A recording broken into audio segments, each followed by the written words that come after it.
नमस्कार, आप देख रहे हैं राजनीति 24 न्यूज। आइए डालते हैं इस वक्त की बड़ी खबरों पर नजर।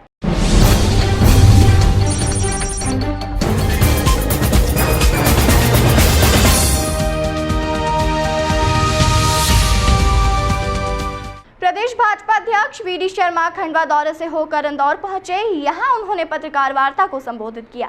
यहां उन्होंने कांग्रेस के वरिष्ठ नेता रहे सैम पित्रोदा के बयान की निंदा की और कांग्रेस अध्यक्ष जीतू पटवारी को आड़े हाथों लेते हुए कहा कि कांग्रेस द्वारा इंदौर लोकसभा सीट पर नोटा का प्रचार करना उनकी पार्टी की छोटी मानसिकता को दर्शाता है। वहीं उन्होंने पिछले दिनों कांग्रेस छोड़कर भाजपा में शामिल हुए अक्षय बम को खोटा सिक्का कहकर संबोधित किया। इंदौर पहुंचे भारतीय जनता पार्टी के प्रदेश अध्यक्ष विष्णुदत्त शर्मा ने पत्रकार वार्ता को संबोधित किया, जहां उन्होंने मीडिया से चर्चा करते हुए बताया कि प्रधानमंत्री नरेंद्र मोदी के नेतृत्व में मध्य प्रदेश की सभी 29 सीटें भाजपा जीतने जा रही है। वहीं उन्होंने कांग्रेस नेता रहे सैम पित्रोदा के बयान की निंदा करते हुए इसे सैम पित्रोदा की छोटी मानसिकता करार दिया। उनका कहना है कि सैम पित्रोदा हमेशा से विवादित बयान देते आए हैं और देश के बारे में इस तरह की बयानबाजी करना भारत देश का अपमान है। शर्मा ने कहा कि जहां एक और कांग्रेस के राष्ट्रीय अध्यक्ष रहे राहुल गांधी विदेश में जाकर भारत की बुराई करते हैं, वहीं दूसरी ओर प्रदेश के पूर्व मुख्यमंत्री दिग्विजय सिंह, कमलनाथ देश भर में भाजपा की बुराई करते हैं और देश के संविधान पर उंगली उठाते हैं। वहीं सबसे कम उम्र में प्रदेश अध्यक्ष बनने का दावा करने वाले जीतू पटवारी इन्हीं दोनों नेताओं की राह पर चल रहे हैं और प्रदेश में महिलाओं के बारे में बेहद घिनौनी बयानबाजी कर रहे हैं। बातों ही बातों में वी.डी. शर्मा ने पिछले दिनों कांग्रेस पार्टी के लोकसभा प्रत्याशी पद से अपना नामांकन वापस लेकर भाजपा ज्वाइन करने वाले अक्षय कांति बम को खोटा सिक्का करार दिया। हालांकि बाद में उन्होंने बताया कि यह खोटा सिक्का कांग्रेस के लिए था। उन्होंने पार्टी के वरिष्ठ नेताओं द्वारा साथ न मिलने के चलते अपना नामांकन पत्र वापस लिया और भाजपा की सदस्यता ली, जहां वे प्रधानमंत्री नरेंद्र मोदी के विचारों से प्रभावित होकर भाजपा में शामिल हुए हैं। अच्छा मुझे बताओ, इससे बड़ा कोई झूठ है क्या? आपका कार्यकर्ता, आपका नेता जीतू पटवारी जी का खास, अब वो फाइनेंसर खास हो जो भी मुझे नहीं पता कौन सा खास है, और आपने ही टिकट दी, भारतीय जनता पार्टी टिकट देने की थी क्या? और विड्रॉवल करने के बाद उन्होंने प्रेस में आप लोगों को कहा कि मैं अपनी स्वेच्छा से, अपनी इच्छा से, अपने मन से, तो जीतू पटवारी की थोड़ा बहुत तो इज्जत रखो अपनी। युवा अध्यक्ष बन गए आप, अलग बात है, पर इंदौर जैसे महानगर में अगर आप कुछ बोलते हो तो यहाँ प्रबुद्ध लोग रहते हैं। इतना झूठ कैसे चल सकता है कि आपका जो प्रत्याशी था उसने विड्रॉवल किया और वो खुद प्रेस लेकर के कह रहा है कि भैया मैंने अपने मन से, स्वेच्छा से मुझे चुनाव लेना। पुरी के अंदर कांग्रेस के प्रत्याशी बहन ने वापस ले लिया। उसने कहा मेरे पास पैसा नहीं है, मैं नहीं कर सकती, तो फिर किडनैपिंग है। मैंने कहा कि मेरे क्षेत्र में भी आरोप लगाया था, जीतू पटवारी गए थे अपनी मुंह लेकर के लौटा, ये फार्म भरवाने पहुंचे थे और दूसरे दिन वो सब हो गया। वहां भी यही कह रहे थे कि गुंडागर्दी हो रही है। और एक आदमी, उनकी पत्नी 3 बार का विधायक है, उसकी पत्नी लड़ रही थी, वो 1 बार विधायक रह चुकी है और वो कोर्ट के अंदर नहीं जा रहे।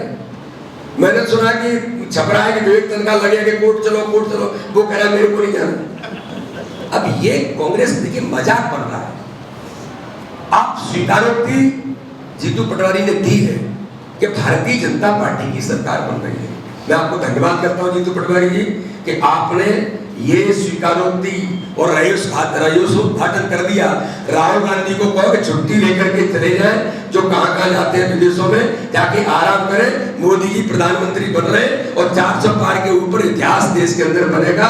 ये जीतू पटवारी खुद इस बात का उल्लेख मध्य प्रदेश के अंदर कर रहे हैं। 29 की 29 सीटें भारतीय जनता पार्टी ऐतिहासिक बहुमत से जीतेगी। सभी पत्रकार मित्रों का बहुत बहुत धन्यवाद। ये देखिए कांग्रेस के बारे में, कांग्रेस की कितनी खतरनाक हालात है। सैम पित्रोदा अभी इस्तीफा दे रहे, फिर कांग्रेस के अंदर की बात बताएंगे क्या है।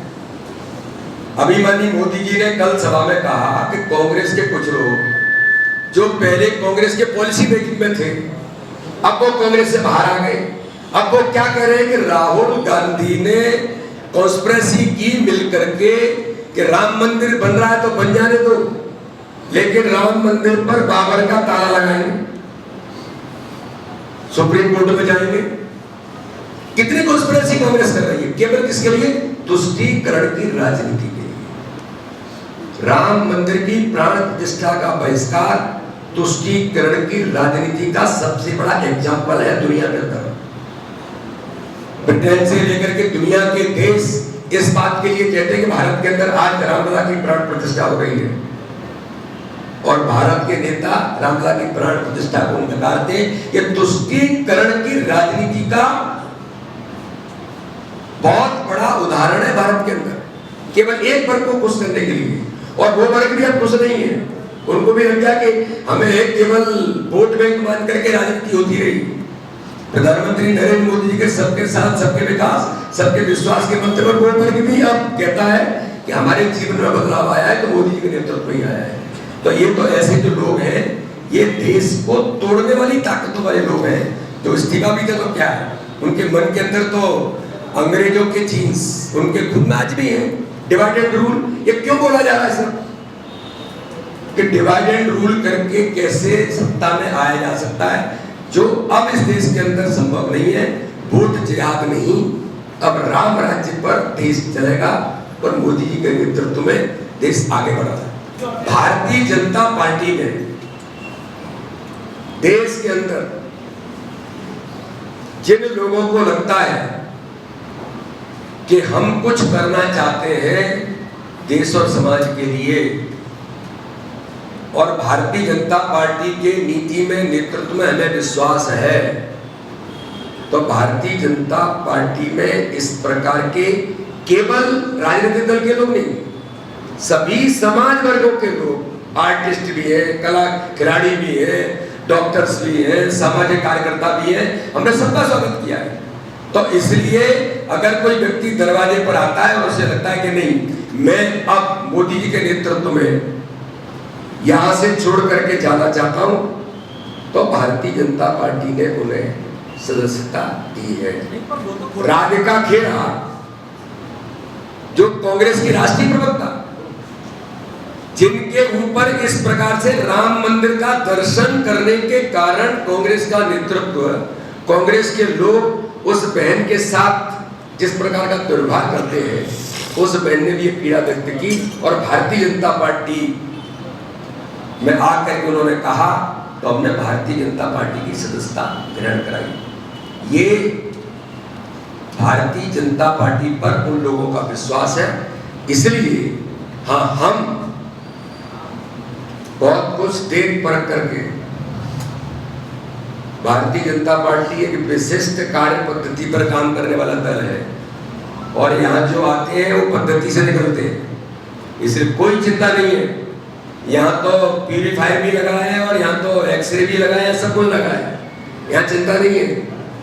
लेकिन देश का जनता का जिस प्रकार का वातावरण है उसमें आज भारतीय जनता पार्टी में लोग ज्वाइनिंग भी कर रहे हैं।